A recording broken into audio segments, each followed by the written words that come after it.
Esto es Escribe Monstruo Escribe, una dimensión para pensar el guión de cine fantástico. Soy Paulo Soria, escribo películas de terror, ciencia ficción y aventuras desde los años del VHS. Y acá, al otro lado de la realidad, pienso en voz alta de qué se trata esta profesión, de contar otros mundos. ¿Qué dicen, monstruos y monstruas? Bienvenidos y bienvenidas a esta última emisión de la primera temporada de Escribe Monstruo Escribe. Este espacio o este tiempo que dedicamos a pensar cómo o qué cosas pasan cuando uno escribe películas de ciencia ficción, terror o aventuras, todo ese universo que definimos como fantástico y que viene a poner un poco en, en, en orsay las reglas de nuestra vida cotidiana. Elegí cerrar la primera temporada de este pasquín auditivo para las fechas navideñas, no por una cuestión de hacer una lista de películas, un top de películas que suceden en Navidad, que es algo muy divertido y que hacemos un montón para estos tiempos, sino para abocarnos a lo que siempre nos reúne aquí, que es pensar qué es lo que hace a un guión que sucede en una festividad como esta. Y lo que tiene en particular la Navidad como tiempo sagrado, diría Elíade, pueden volver a los primeros episodios de Escribe Monstruo Escribe cuando estuvimos pensando los siniestros desde Freud, los tópicos del género, y ahí hablábamos de Elíade, este historiador de las religiones, que hablaba de tiempos y espacios sagrados, para juntarnos nuevamente con esta idea navideña de un tiempo ritualizado en el cual nos encontramos con seres queridos, familias, amigos, etcétera, para celebrar esa unión justamente en un ritual que, por un lado, se recuerda, se vuelve a traer, así como se hace con todo ritual, una cuestión mítica o mitológica, se vuelve a revisar la idea del nacimiento de un Mesías, ¿no? Un supuesto ser humano concebido por un ángel o por un Espíritu Santo, hijo de un Dios, y que nace para luego, 33 años después, morir y renacer, ¿no? Que eso ya es otra fiesta, la Pascua. Si esos no son elementos de una historia fantástica, bueno, habría que redefinir el concepto de lo fantástico. Y por otro lado, la Navidad también trae otro concepto que es muy fantástico, que es este viejo panzón que viene desde el Polo Norte en un trineo mágico a traer regalos al mismo tiempo en todos los lados del mundo, que si bien es una idea bastante nueva, digamos, no es nueva para nuestra generación, porque más o menos nos criamos todos con esa idea de la Navidad, pero sí es bastante nueva para la humanidad en general. Es un concepto coca-colero, comercial, bla, bla, bla, bla, bla, con sus bases en tradiciones religiosas, pero que en definitiva esa marca que representa a Papá Noel o Santa Claus o Viejito Pascuero es inevitable ya para todos. Es una marca universal. Entonces, por ambos aspectos, por ambas cuestiones, la Navidad es probablemente la fiesta más fantástica de todas, ya sea por el nacimiento del hijo de un ser fantástico o por la llegada de un ser fantástico que viene a traer regalos. Entonces, si vamos a las reglas del género que nos reúne y vemos cómo lo religioso y lo pagano traen reglas y rituales que construyen tiempos sagrados, traen también espacios sagrados como los templos. Podríamos pensar que cualquiera de nuestras reuniones navideñas son un hecho fantástico en un espacio sagrado como una casa, que es el devenir simbólico del templo, en la construcción de un tiempo sagrado, los rituales, la construcción del árbol, el armado del árbol, la mesa, la conformación de esa mesa, las comidas que se comen en esa mesa, el esperar a las 12 de la noche para abrir los regalos. Todo eso son pasos de un ritual, y un ritual lo que trae es algo original, ¿no? Y eso, original de originario, de base cultural que nos une a todos, que es algo universal. Son miles, infinitas, las películas que abordan la Navidad o que toman la Navidad como contexto. Y lo interesante es que por más que sean comedias familiares como Mi Pobre Angelito o de terror y aventuras como Gremlins o heroicas de acción total como Duro de Matar, todas tienen ese factor fantástico que es la Navidad y la construcción de un ritual alrededor de todo eso. Entre todas esas millones de películas que existen alrededor del ritual navideño, quería detenerme a pensar acá en tres en particular. Más que pensar en esas películas, en realidad es la idea de encontrar diferentes o pensar diferentes maneras de abordar la inversión de las reglas de la Navidad. La primera que quería abordar es una película que recuerdo ver su póster, su cajita en realidad, por primera vez en el videoclub cuando iba con Matías Pérez de San Román, compañero del colegio y otros amigos del colegio, a alquilar películas que después veíamos en la casa de Matías. Recuerdo ver la caja de Sangriento Papá Noel y comentarla, ¿no? Nos parecía como bizarro el título, como deforme. La vimos muchas veces, la caja, hasta que la alquilamos y recuerdo que no le dimos ni 5 de bola en realidad a la historia, pero por algún motivo, desde aquel momento me quedó dando vueltas en la cabeza ese título Sangriento Papá Noel, y pensando en qué películas abordar acá y qué guiones está bueno revisar para pensar esto de escribir películas que suceden en una festividad tan común a todos.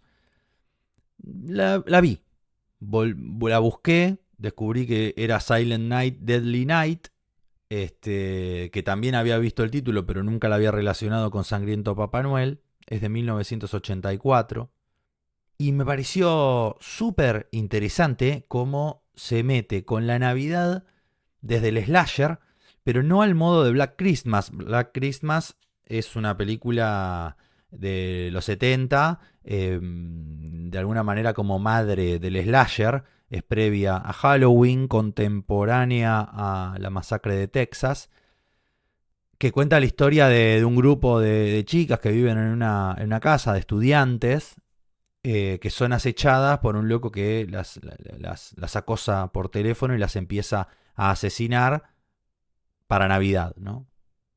Es una gran película, una película que se adelanta bastante a su tiempo, no termina de canonizar todo como lo hace Halloween, pero sí deja bases sentadas, incluso para películas como Scream, ¿no? Que Scream vuelve a Halloween, pero también está volviendo a Black Christmas porque utiliza lo del acoso a través de las llamadas telefónicas, y es claramente una cita a esta película, ¿no?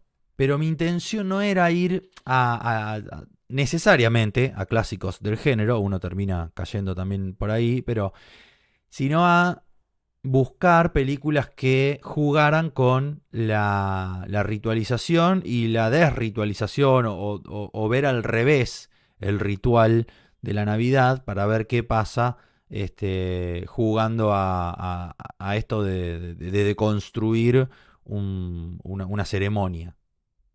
Esta Silent Night, Deadly Night o Sangriento Papá Noel la pueden encontrar en Stremio. Si no quieren fumarse los spoilers, pausa, vayan a ver la película porque está re buena y vuelvan. Y si ya la vieron o no les importa, sigamos. Tiene un guión bastante atípico desde el inicio, desde que comienza. Incluso para una película de horror navideño, ¿no? Que ya es algo deforme. Ni bien arranca la película, estamos desde el punto de vista de un niño que va con su familia a visitar a un abuelo que está en un geriátrico. Están yendo para Navidad, para esas fechas, digamos.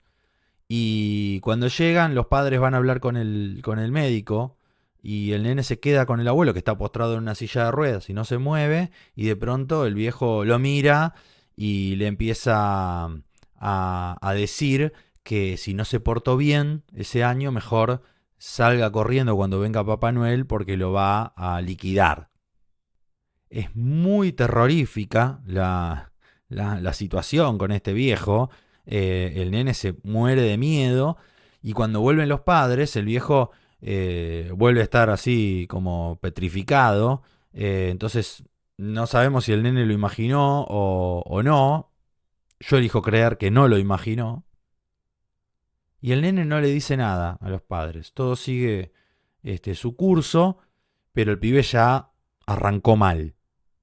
Salen a la ruta y vemos, hay un tipo, un chorro vestido de Papá Noel que afana en un lugar, que ves que es un asesino, re sanguinario, y esta familia se lo encuentra con el auto parado en la ruta, y nada, y le dan bola porque es un hombre vestido de Papá Noel. Uno piensa que es alguien que está trabajando de Papá Noel, o ya la propia imagen de Santa trae alegría, ¿no? Al hogar. No va a traer ninguna alegría. Agarra y enseguida asesina al padre del pibe. El pibe sale corriendo, Billy se esconde y ve cómo este sangriento Papá Noel viola a su madre adelante de él y la mata. A él no lo encuentra, y la película salta a algunos años después, no tantos, cuando el nene ya es preadolescente y está viviendo en un orfanato de unas monjas, y vemos que tiene un trauma importante. Pero la verdadera joda no llega ahí, sino más tarde todavía, cuando Billy ya es un adolescente, ¿no? Y hay una monja que quiere ayudarlo a insertarse en la sociedad.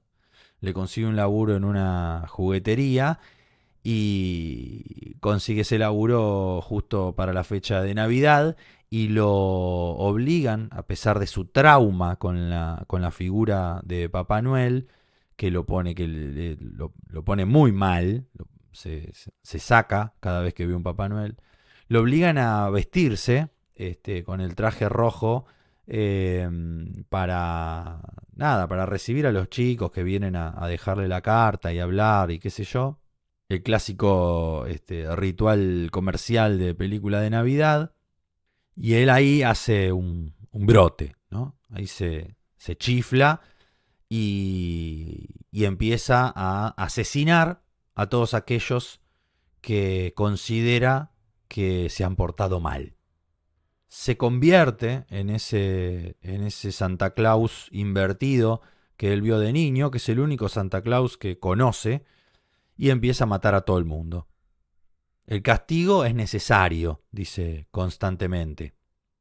Mata vestido de Papá Noel, pero sin una barba. Entonces ya eso es también bastante particular, porque es la cara de un adolescente, ¿no? Es un adolescente vestido de Papá Noel sin barba ni nada. Entonces el traje funciona como una máscara extraña, porque no termina de ser una máscara. ¿Por qué? Porque muestra su verdadero rostro. Y esto es algo bastante particular de esta película. Y no es lo único particular.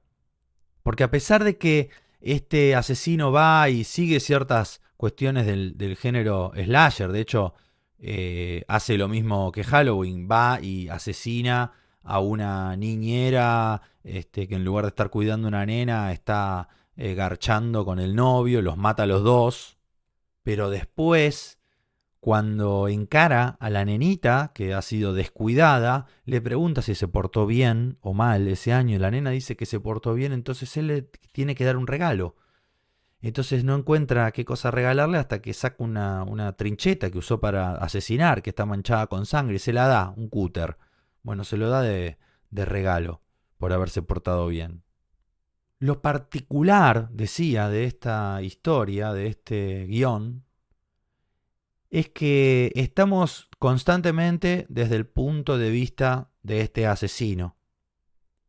Pero estamos desde el punto de vista de un asesino a quien vimos convertirse en asesino o a quien vimos arrojado a ser convertido en asesino, al modo de Travis Bickle, si queremos, de Taxi Driver. Lo consideramos una víctima también de todo esto. No es solamente victimario, ¿no? Es las dos cosas, se complejiza la cuestión.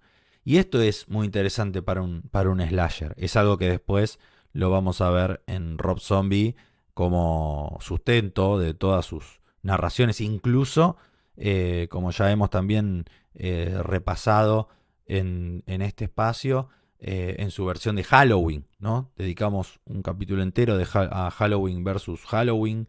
Rob Zombie y John Carpenter Escribe Monstruo Escribe este año, donde se expresan bastante de estas cosas que se ven en Sangriento Papá Noel y que no son habituales en este género. O por lo menos que no lo eran al tiempo en que esta película se estrenó allá por 1984. Esto se profundiza cuando él llega al orfanato donde se crió y que vemos que claramente él busca asesinar a la madre superiora, de ahí a la monja líder de ese lugar o lideresa de ese lugar, a quien odia bastante porque fue una mujer muy dura en su vida, es casi la otra figura a la que teme, además de la de Papá Noel o de Santa Claus o del viejito Pascuero. Él llega al orfanato, ya todos están advertidos de que hay un loco vestido de Papá Noel matando gente, suponen o confirman en realidad que es él, es ese chico, ese tal Billy que se crió allí, y ven que está yendo hasta allá, entonces le temen, se acuartelan ahí adentro con la policía, pero Billy logra zafar toda esa custodia, entra, pero antes de que haga nada es baleado por el comisario, por el sheriff, y él antes de morir le dice a los chicos, están a salvo ahora, Santa Claus se fue. Y es tremendo porque es como que en el momento en que está por morir, él sale de esa cosa, de ese brote, de esa psicosis, y se para en el mundo real, como comprendiendo que él ha tenido que sacrificarse para terminar con ese monstruo que a él lo aquejaba desde su niñez, ¿no? Que había terminado con su familia. Ese monstruo que había venido a romper lo que esencialmente es el ritual navideño, ¿no? Ese encuentro familiar, que es justamente lo que trae el mito original del nacimiento de Cristo, la conformación de una familia que sería símbolo universal. Pero por si estábamos como espectadores un poco psicoanalíticos y creíamos que él nada más estaba loco, y había tenido un brote, como decía recién. Una vez que él muere y le dice eso a los pibes, uno de los pibes salta con una cara desencajada, la mira a la madre superiora y le dice naughty, o sea, traviesa. Y está claro que la va a querer liquidar. O sea que hay algo sobrenatural que ha poseído a Billy y que ahora ha pasado a este otro niño al haber vuelto a ritualizar todo lo que había visto Billy cuando era chico. O sea, todo ese ritual siniestro que vivió con aquel Papá Noel asesino, él lo vuelve a hacer y el hacerlo nuevamente genera un nuevo Billy, que es este chico del final.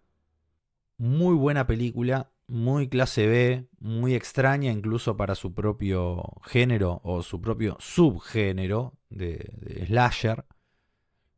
También pueden volver a otro episodio anterior de Escribe Monstruo Escribe donde analizamos específicamente el slasher para ver cómo, si ven la película, pueden también volver ahí para pensar un poco el género y cómo esta película incluso rompe las propias reglas o rituales del género. Es muy interesante.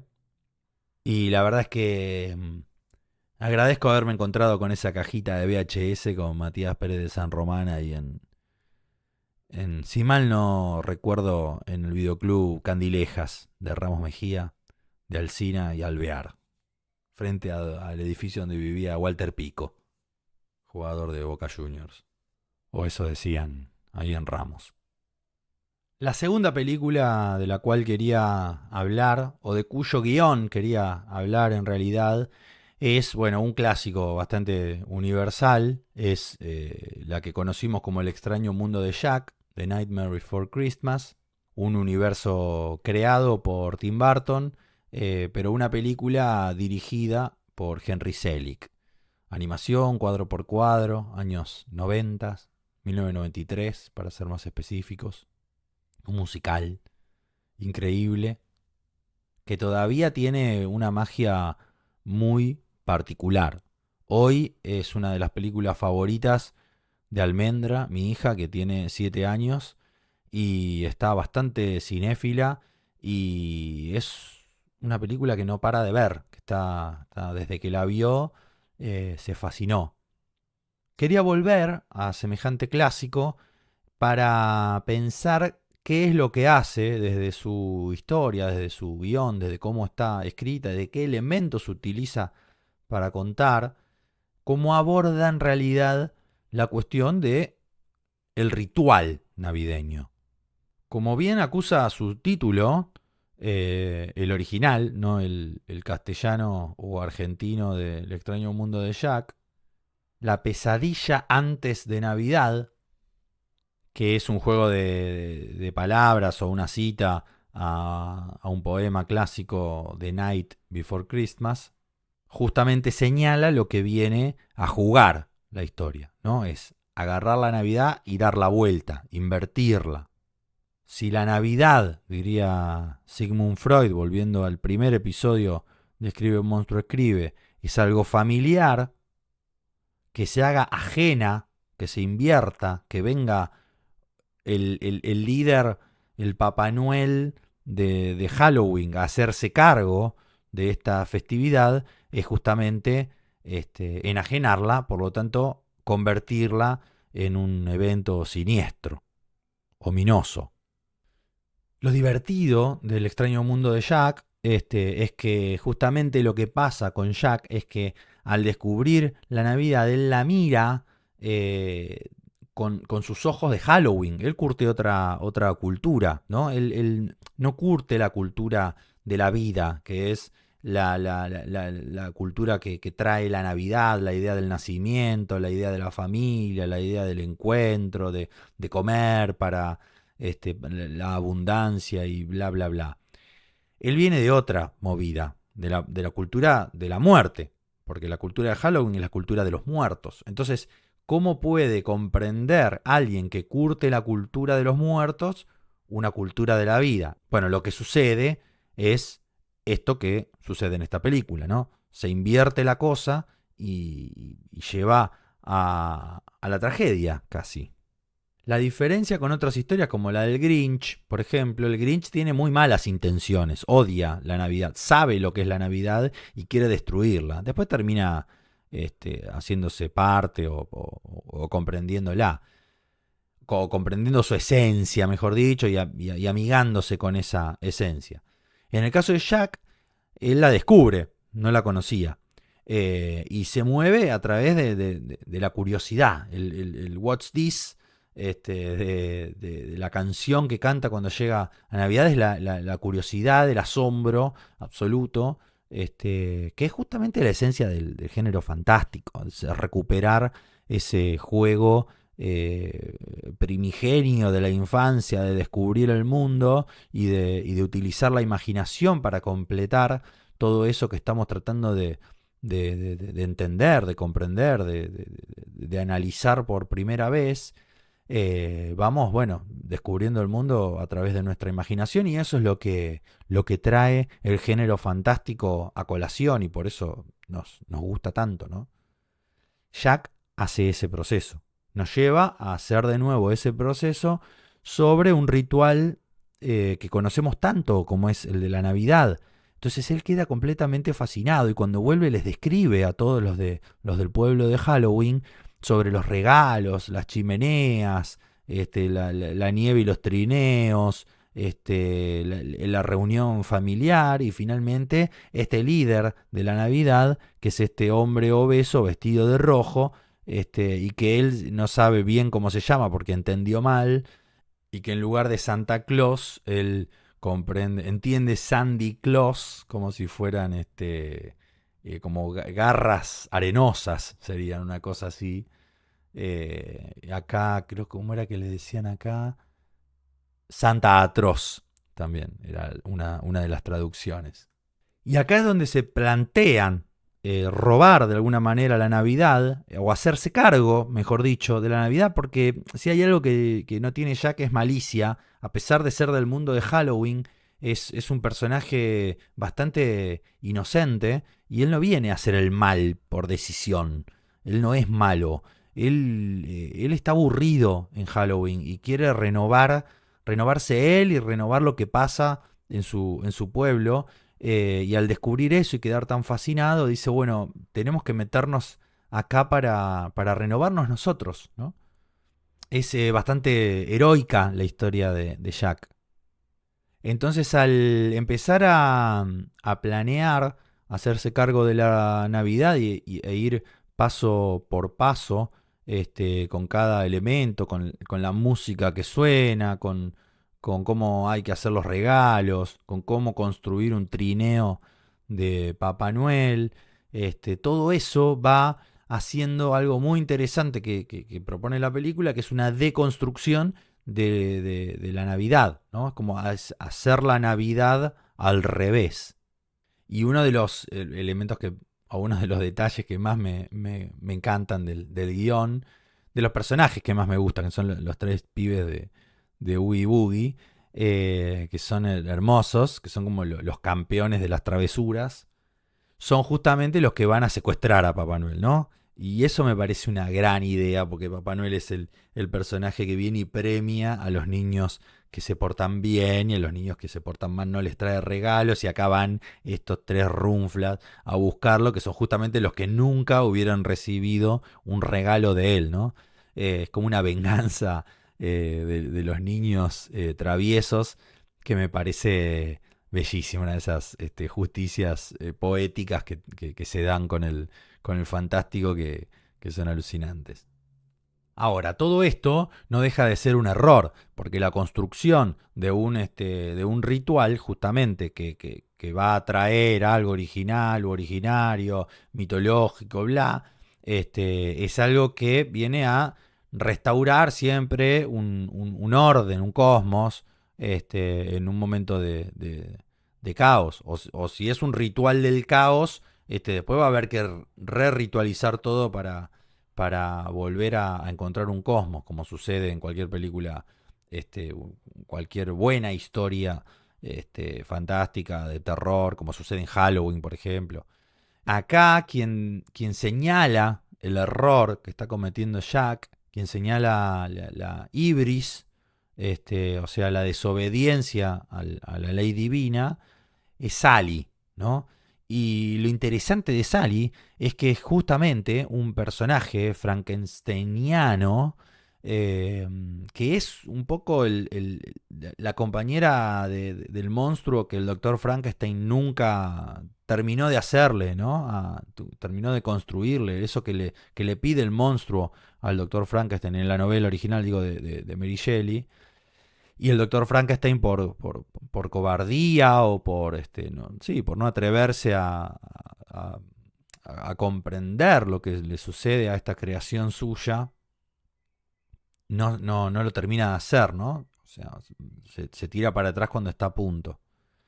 Sally es ese personaje que también tiene a su doctor Frankenstein, del cual escapa todo el tiempo. Es una Frankenstein o una monstrua de Frankenstein capaz de comprender, inteligente, capaz de entender lo que le sucede y cómo escapar de su creador e incluso de verlo con ternura, ¿no? De verlo como alguien, aunque es deforme y no es humano, ver su humanidad y comprender sus errores y decir, bueno, yo igual quiero ser libre.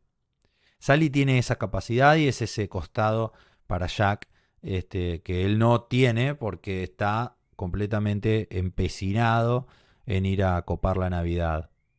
Sally lo alerta, él no le da bola y finalmente es ella la que destraba la relación con Papá Noel, con Santa. De hecho, es la única que banca Santa Claus al final. Están todos locos menos ella, cuando finalmente lo logran salvar de Oogie Boogie. Y acá Oogie Boogie, justamente, llegando a él, es como el personaje, el villano de la historia, un personaje hermoso, que viene justamente a construir el desequilibrio y a señalar en qué se parecen Jack y Santa Claus, ¿no? Halloween tiene sus reglas, Navidad tiene sus reglas, esas reglas no son compatibles, eso lo percibe Jack cuando va vestido de Papá Noel e intenta entregar los regalos que construyeron, que son todos terribles, mortíferos, sanguinarios, siniestros, y las fuerzas militares del mundo de Navidad lo empiezan a cuetear, le tiran bombas, cañones, bla, lo bajan, y él ahí, bueno, comprende que fue un error todo esto, ¿no? En un punto Sally tenía razón, y cuando vuelve y a la tierra de Halloween con la idea de salvar a Papá Noel y de volver a llevarlo a la tierra de Navidad para que arregle todo este quilombo que él armó, ambos se encuentran con Oogie Boogie y deben enfrentarse a Oogie Boogie. Si ellos representan las reglas y representan de alguna manera el cosmos, y Jack comprendió que él rompió un cosmos y ahora tiene que volver a restaurarlo, se enfrentan justamente a un personaje que representa el caos total, porque Oogie Boogie es el azar, no hay reglas en Oogie Boogie más que esperar la suerte y el azar, él tira dados. Entonces, la idea de cómo están construidos este protagonista que es Jack, este objeto de conflicto que es Santa Claus, sus universos, y el antagonista, que es Oogie Boogie, es muy certera para la construcción y mejor dicho, para la comprensión de lo que un ritual como la Navidad es. Para la articulación de los elementos que construyen ese ritual de la Navidad. Por eso es que Nightmare Before Christmas es una película muy consciente de lo que es la celebración de la Navidad. No es nada más el juego ese, sino que ese juego es lo que dispara, o lo que emerge, mejor dicho, de la idea de la destrucción de un ritual y del peligro que puede este, traer, que puede generar, que puede ser la ruptura de un ritual universal. Un par de años después del estreno del extraño mundo de Jack, se estrenó una película que es la tercera y última que vamos a estar pensando hoy, o aquí, o durante este tiempo. Una obra magnífica de Alex de la Iglesia, que vino a saltar barreras del cine de culto clase B, vino a decir que existía la posibilidad de contar historias universales por fuera del circuito hollywoodense, que vino a decir que era posible contar cine de género en nuestra propia lengua, ser masivos y mientras al mismo tiempo estar hablando de nuestras propias cosas. Todo eso y mucho más hizo El Día de la Bestia, de Alex de la Iglesia. Una película fundante para toda la generación de quienes estábamos despertando al cine, fantástico en particular, pero al cine en general durante los años 90, porque justamente nos abrió estas puertas, nos dijo que era posible contar lo que nosotros veíamos en el cine, pero pasado por nuestras miradas, por nuestras culturas, por nuestras idiosincrasias, y con las posibilidades de producción que tuviéramos a mano, ¿no? Te adoramos, Alex de la Iglesia, por siempre, como a un dios o como a un demonio mejor. El guión del Día de la Bestia cuenta, al modo quizás del extraño mundo de Jack, esta cuestión de construir un ritual, pero ya desde la parte religiosa, ¿no? Jack se mete con el mito más siglo XX de la construcción de ese Santa Claus coca-colero, y el Día de la Bestia se mete con ya una cosa más católica, ¿no? Cristiana. La película comienza con unas campanas muy molestas que ya nos avisan que esto va de religioso y que ya nos avisan que esto va de todo mal. Un cura se confiesa a otro cura diciéndole que lo descubrió, ¿no? Construye ya un fuera de campo importante y le dice que va a hacer todo el mal que pueda. Y el otro lo comprende, pero le da miedo, miran a todos lados, saben de quién están hablando y que ese de quién están hablando los está escuchando porque escucha absolutamente todo. Entonces se preguntan si va a ser posible cargar esta cruz que ya empiezan a cargar, e inmediatamente una cruz gigante se cae sobre uno de los dos curas, el interlocutor de quien venía con esta historia, y lo aplasta. Así empieza el Día de la Bestia, como tratando de decirnos de qué va a ir esta historia, ¿no? Todo está planteado en ese prólogo, en ese teaser. A partir de ahí comenzamos a ver a este cura que justamente se llama Ángel, ¿no? No hace falta hacer demasiadas interpretaciones sobre su nombre, que llega a la gran ciudad, llega a Madrid, y aquí otro detalle que va a construir esta idea de que estas historias también pueden pasar en nuestros lugares. Esa es la ciudad de él, o una ciudad de Alex de la Iglesia. Y él con esto está diciendo, los mitos no tienen por qué construirse o destruirse en las ciudades centrales de los imperios. También pueden pasar acá vivo yo. Y este cura vive acá, o va a enfrentar al demonio en Madrid, no en Nueva York, o en París, o en Londres.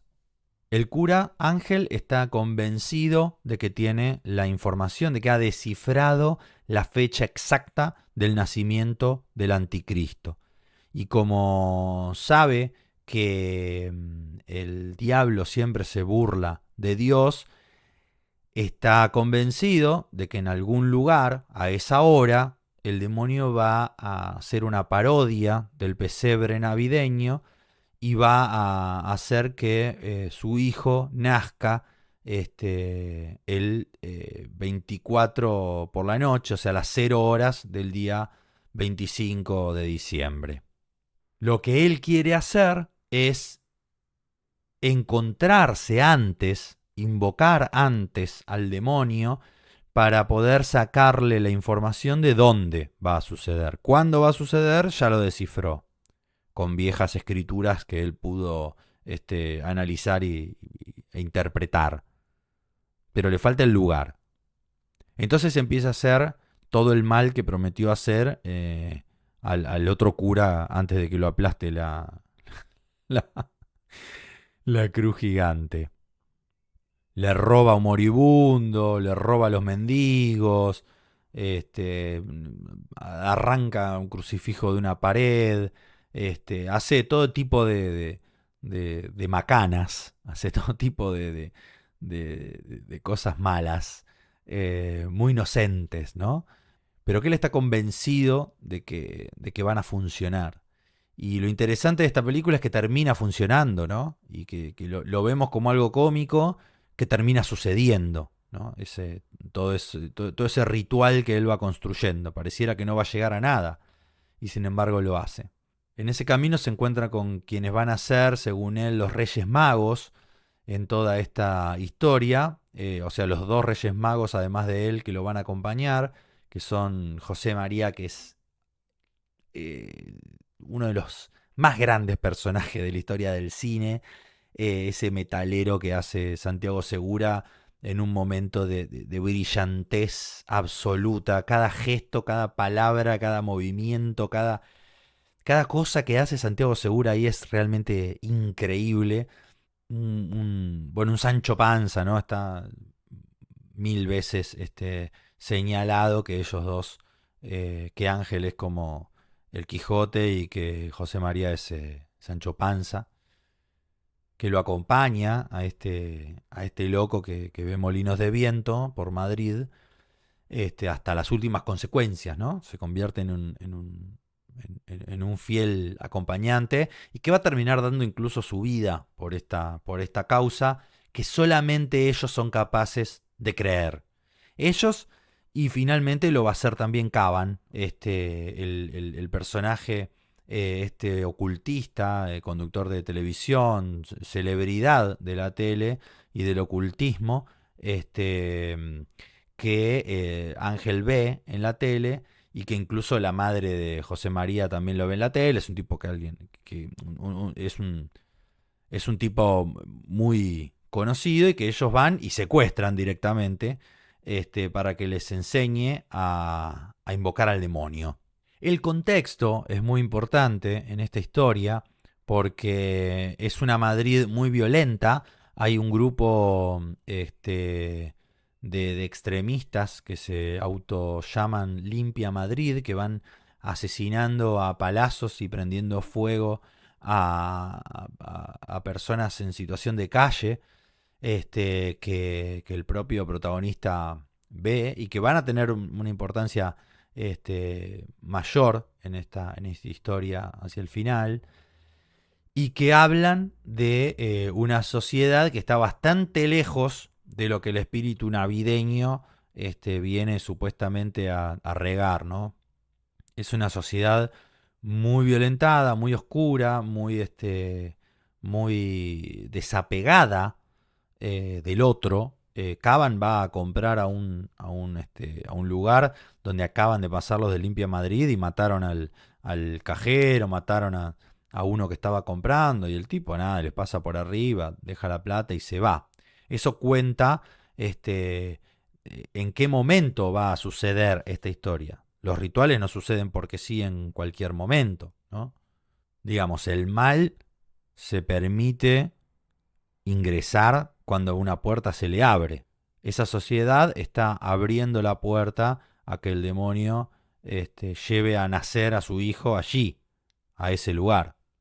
Caban, secuestrado por Ángel y José María, se ve obligado a seguir un ritual que él ha escrito en uno de sus libros y que él mismo dice que es una estupidez, ¿no? Que solamente es algo que para vender libros y para vender fantasía y que la gente se lo come porque es estúpida. Sin embargo, Ángel está convencido de que puede ser cierto. Más que el propio autor de ese libro, ¿no? Más que el propio Caban. Y él Caban se los va relatando y le va recomendando qué hacer, quizás para reemplazar los elementos que no tienen. Ellos tienen que conseguir sangre de una virgen. Ángel lo logra. Tienen que poner, por ejemplo, hostias y José María consigue corta unos pedazos de pan lactal con forma circular, reemplazan con eso. Y lo mejor son los ácidos que pone para reemplazar unos hongos alucinógenos, terminan todos de ácido en cualquiera. Y con todo eso, que es un ritual aparentemente mal hecho, lo logran. Parados en el medio del círculo con la estrella de 5 puntas, logran invocar al demonio, lo ven los tres, a esta cabra humanoide, pero la cabra no termina de decirle a Ángel lo que él está esperando que le diga, que es el lugar específico donde va a suceder la cosa. Transformado por esta experiencia a la cual lo llevó Ángel, Caban empieza a creer en sus propias profecías, ¿no? O en lo que él vende. Lo cree, se convence de que esa noche va a llegar el anticristo, porque vio al propio demonio frente a sus narices. Y es él el que descubre dónde se va a dar el nacimiento del anticristo. ¿Cómo? Descubre que en las firmas de diferentes siglos que hay supuestamente de pactos con el demonio, que firma siempre Satanás, y deja al final de su firma deja dos rayitas que parecieran ir como a confluir, él las interpreta como un signo que representa el templo invertido de lo que es una iglesia. Entonces, él los lleva a un lugar y les dice les pregunta cuál es el templo católico, bueno, la iglesia, ¿qué forma tiene la iglesia? Y una cruz, ¿por qué? Porque ahí está, ahí es donde lo crucifican a Cristo. Bien, si el demonio se burla de todo esto, él tendría que tener su propio templo con su signo, ¿no? ¿Y cuál es el signo? Miren la firma siempre tiene estas dos rayas. Miren delante de ustedes. Entonces miran delante de ellos y están estas dos torres, Kio creo que se llaman, de Madrid, que tienen justamente la forma del signo de las firmas de Satanás. Entonces dice, este es el templo, bajo estas dos torres torcidas, justamente, van a ser el anticristo. Y de hecho, así lo confirman. Y ahí es donde encuentran también a los tipos de Limpia Madrid, y uno de ellos, así lo ven José María, Ángel y Caban, es el demonio. Entonces acá terminamos viendo cómo están haciendo el anticristo, ellos lo detienen, y confirmamos que toda la teoría de Ángel no era un delirio, todo era cierto. Sí, están las teorías de que es todo un delirio, igual que ellos imaginaron todo, pero nosotros como espectadores asistimos a escenas que nos muestran esa realidad, y como público y hacedores de género fantástico, no podemos pensar de una manera distinta a lo que plantean o lo que expresa Caban en el último diálogo de la película, una vez que ya detuvieron la llegada del anticristo. José María se sacrificó muriendo y ellos son dos personas en situación de calle. Caban está tienen media cara quemada porque estos esbirros de Satán de Limpia Madrid lo prendieron fuego y lo salvó Ángel. Están ahí ya viviendo en la calle y le dice a Ángel Caban: lo que más me jode de todo esto es no poder contárselo a nadie. ¿El qué?, le pregunta Ángel. ¿Cómo qué? Hemos salvado al mundo y no lo sabe nadie. No te entenderían, Caban. Olvídalo, le dice. Es un final magnífico para esta historia en particular y para el cine fantástico en general. Si algo estuvimos haciendo en este episodio final de Escribe Monstruo Escribe, buscando cómo hacer para meternos en historias contextualizadas en una fiesta tan celebrada y tan universal como es la Navidad, repasando esos rituales básicos para poder construir un guión que suceda en una celebración así, de tal magnitud, porque es una celebración que no podemos abordar así nomás. Son celebraciones que conocemos todos conocemos sus pasos, los pasos de su ritual. Entonces es preciso ver cómo funciona eso para que nuestras historias, si vamos a meternos con una celebración así, funcionen en principio. Pero además, si hay algo que hemos estado haciendo durante estos primeros 10 episodios de Escribe Monstruo Escribe, fue no solamente analizar y observar y ver cómo funcionan desde lo técnico los elementos del cine fantástico, del terror, de la ciencia ficción y de las aventuras, sino para qué sirven. Este final del Día de la Bestia creo que es muy certero en esto que siempre tratamos de señalar que el cine fantástico viene a traer, y que es darnos herramientas para comprender nuestra realidad, para comprender nuestras sociedades, para poder enfrentar los males que nos rodean, que nos aquejan, que nos acosan.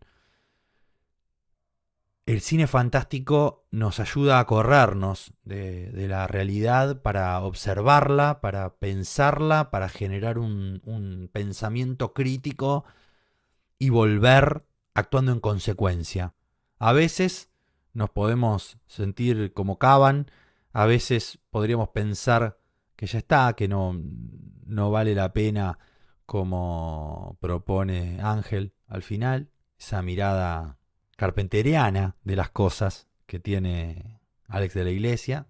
Pero también podemos volver al mundo real con las ganas de transformarlo y con la idea de que es posible hacerlo, como nos podría proponer, por ejemplo, Steven Spielberg.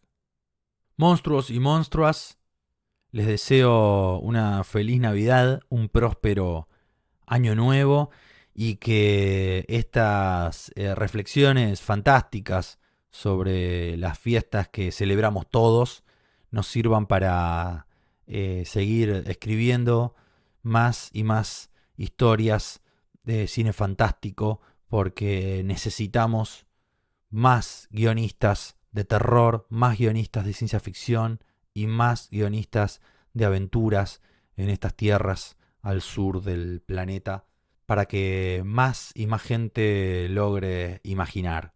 Embebido por el espíritu navideño, voy a decir que tratemos de mejorar este mundo y pensemos un poco en ese mensaje spielbergiano. Nos estamos escuchando el año que viene en una nueva temporada de Escribe Monstruo Escribe. Espero que estos primeros 10 episodios les hayan servido para pensar toda esta locura que es escribir películas fantásticas. Un abrazo grande, nos escuchamos el año que viene. La visita a la dimensión para pensar el guión de cine fantástico llegó a su fin. Soy Paulo Soria y los espero la próxima vez que se abra el portal para pensar en voz alta de qué se trata escribir películas de terror, ciencia ficción y aventuras.